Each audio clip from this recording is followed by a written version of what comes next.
Well, hello, everybody. My name is George Bustamante. I'm here with Steve Warshauer.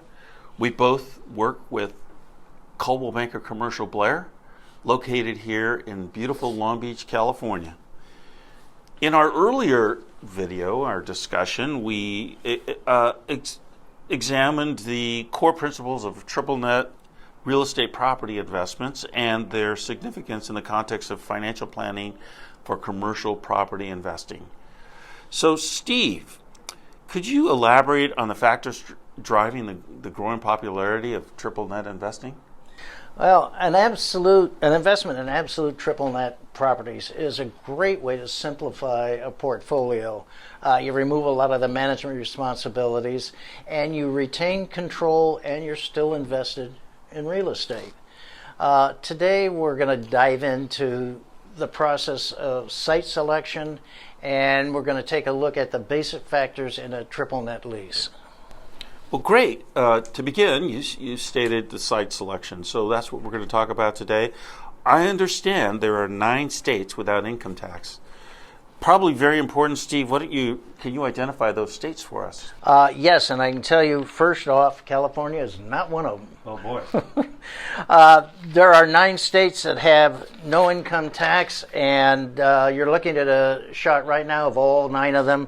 Across the top are the 3 in yellow, and that's South Dakota, Wyoming, and New Hampshire. Not a lot to pick from there, not a lot of activity in quality triple net properties.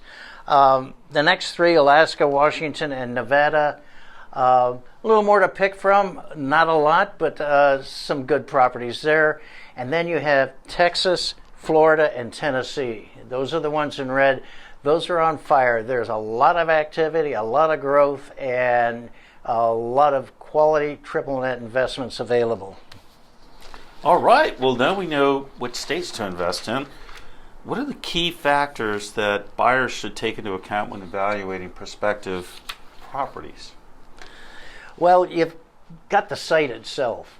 Location, location, location. Is the property on a corner or is it mid-block? If it's on a corner, is it got a signal? Is it signalized? A signalized corner will give you the most exposure. A corner without a signal would be second, and of course mid-block will get you the least amount of exposure. Also the traffic count, that's important.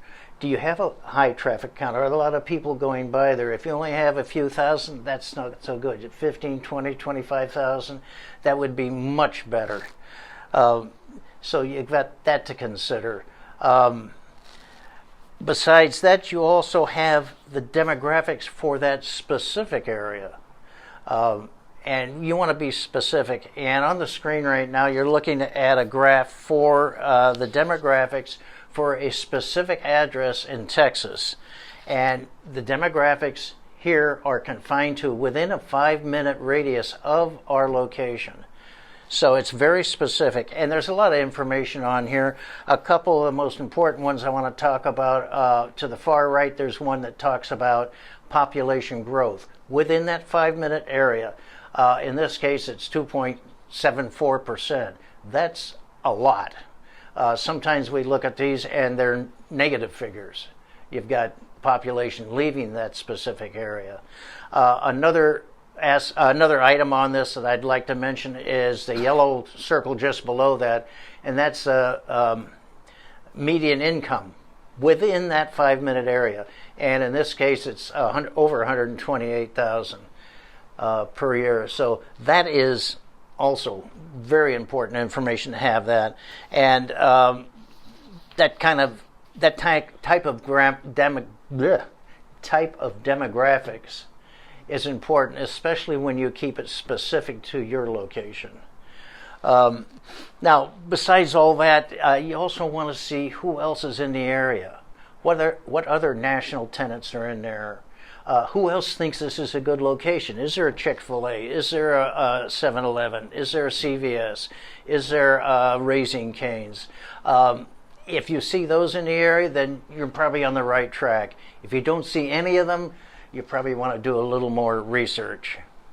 All right. Well, that's a lot there. Basically, it's location, location, location. But let me ask you this. once you've selected a site, on paper, have you ever reconsidered after conducting an in-person site visit? Have you ever reconsidered what you have recommended, possibly? Well, most people at this point have made a decision or are about to, but most of our clients don't go out and look at these properties. And that George and I are not really comfortable with that, and so we go out and we actually look at them. We go look at the specific sites, and in the last 18 months we've been to Utah, Tennessee, Texas, Alabama. George, help me. Utah. Did I say Georgia? And of course California. Yeah.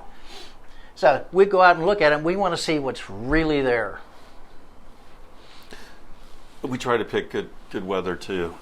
So anyhow, It doesn't always work. Doesn't always work. It's driven by our clients' needs. All right. Well, given the numerous investment choices here and considerations that you have in this selection, what are the specific terms and features that you look for in the lease agreement, in the triple net lease agreement?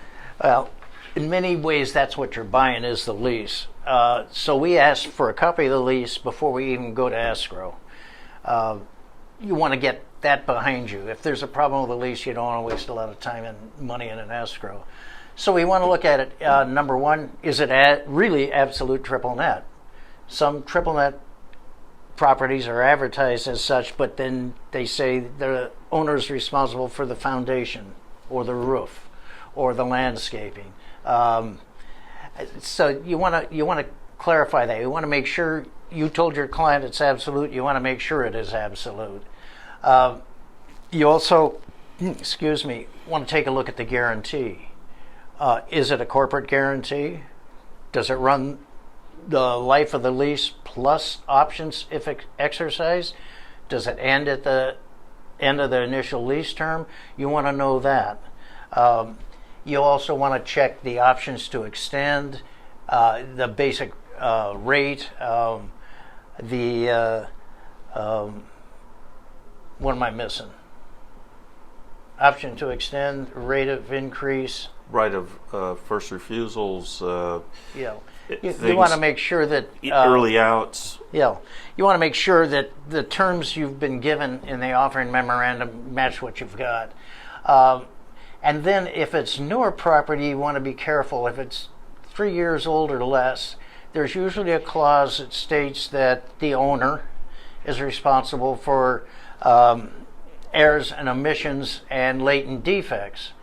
That clause, if you buy it, will pass to the new owner.